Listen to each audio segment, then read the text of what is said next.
আজকে শ্রাবণ মাসের চতুর্থ সোমবার, বসে গেছি থালা ঘটি মাজতে, জল ঢালতে যাব।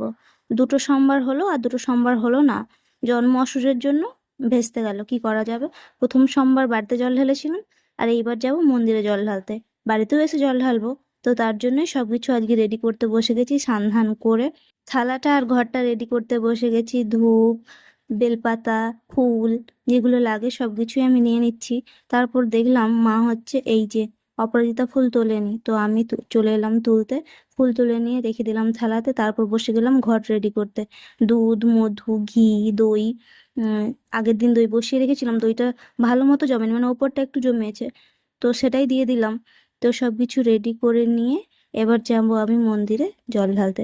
তার জন্য একটু সাজুগুজু তো করতে হবে। আলতা পরে নিলাম, তারপর পরে নিলাম নূপুর, আর এই দেখো আমি রেডি। তারপর চলে এসেছি, এই দেখো আমাদের বাবার মন্দির, যেখানে জল ঢালা কমপ্লিট হয়ে গেছে। তারপর এখানে আমার শাশুড়ি মা জল ঢালছে। তারপর আমাদের জাগ্রত মা মনসার মন্দিরে গিয়ে প্রণাম করে মায়ের আশীর্বাদ নিয়ে চলে এলাম বাড়ি। তো টাটা, দেখা হচ্ছে নতুন ভিডিওতে। বাই, ভালো থেকো সবাই।